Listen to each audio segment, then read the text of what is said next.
মায়ের সংসার নাটকে অভিনয় করেছেন আফজাল সুজন এবং এথেনা অধিকারী, জুয়েল হাসান ও আরো অনেকেই। এই নাটকে সমাজের এক বাস্তব চিত্র উঠে এসেছে। কোনো মেয়ের চেয়ে ছেলের পরিবারের লোকজন যদি একটু বেশি ধনী হয়, তাহলে কোনো বউকে যে কত কথা শুনতে হয় তা এ নাটক দেখলে সমাজের বাস্তব চিত্র যেন ফুটে ওঠে। আবার গ্রামের মেয়ের যদি শহরে বিয়ে হয়, তাহলে শ্বশুরবাড়ির লোকজন সেই বউয়ের সাথে কেমন আচরণ করে তা এ নাটকে স্পষ্ট। গ্রামের মেয়ে বলে শ্বশুর শাশুড়ি এবং শ্বশুরবাড়ির লোকজন সবাই মিলে সেই বউয়ের সাথে কেমন আচরণ করে। শ্বশুরবাড়ির লোকজন কাজের লোককে বাদ দিয়ে বউকে আস্তে আস্তে কাজের লোক বানিয়ে দেয়। প্রতিদিন ঘুম থেকে উঠে শ্বশুর শাশুড়ি দেবর ননদ স্বামী সকলেরই আলাদা আলাদা নাস্তা তৈরি, এবং দুপুর এবং রাতেও একই অবস্থা।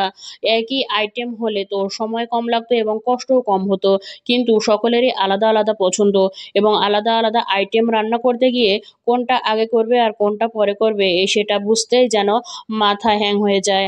আবার সবাই সময় মতো খাবার চায়, টাইম মেনটেন করতে হবে, একটুও দেরি করা চলবে না। তখন নতুন বউটা শুধু বিস্মিত হয়ে যায়। আর শুধু রান্না বান্না তা নয়, রান্নার পরেও রয়েছে আরো অনেক কাজ। নতুন বউ সবার সাথে খাবে তারও কোনো উপায় নেই। শাশুড়ি বলে যে শ্বশুর বাড়িতে তাদের একটি নিয়ম আছে, তাদের বাড়িতে বউদের সবার শেষে খেতে হয়। এইভাবে চলে নানা ধরনের অত্যাচার। একটু আরাম করে সবার সাথে ভালো মতো খেতেও পারে না নতুন বউ। আবার শ্বশুর শাশুড়ি দেবর ননদ স্বামী এবং নিজের জামা কাপড়ও পরিষ্কার করতে হয় নতুন বউকে। ভোরবেলা থেকে শুরু করে সারা দিন রাত পর্যন্ত একইভাবে একটার পর একটা কাজ করেও যেন কাজ শেষ হয় না। অসুস্থ হলেও বাড়ির বউয়ের নেই কোনো ছুটি, অসুস্থ শরীরেই কাজ করতে হবে, কোনো কাজ খারাপ হওয়া চলবে না। অথচ বাড়ির মেয়ে যে কোনো কাজই পারে না সেদিকেও কারো নজর নেই, আর তাতেও নেই কারো কোনো সমস্যা। কেউ বুঝতে চায় না যে বাড়ির বউ একজন মানুষ, তারও মন খারাপ হতে পারে, শরীর খারাপ হতে পারে, সেও অসুস্থ হতে পারে। আর এভাবেই চলতে থাকে হাজারো বউয়ের জীবন। নীরবে শুধু সংসারের মায়ায় হাজারো অত্যাচার এবং কষ্টকে মানিয়ে নিয়ে প্রতি মুহূর্তে চলে জীবন যুদ্ধ।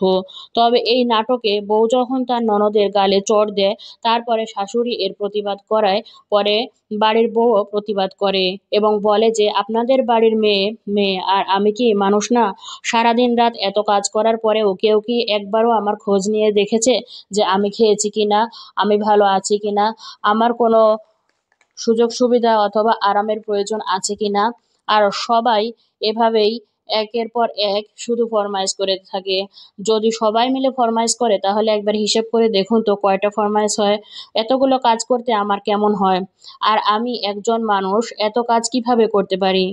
আর আমি মাছ কাটতে পারি না বলে আমাকে বলা হয়েছে যে এত বড় মাছ হয়তো কখনোই আমার বাড়িতে নিয়ে আসা হয় না।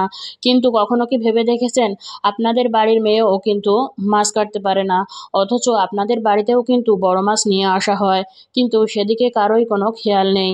বাড়ির বউ বলে কিন্তু আমিও রক্ত মাংসের মানুষ না, নাকি আমি মানুষ না? আমার কি কষ্ট হয় না? আমি কি অসুস্থ হতে পারি না?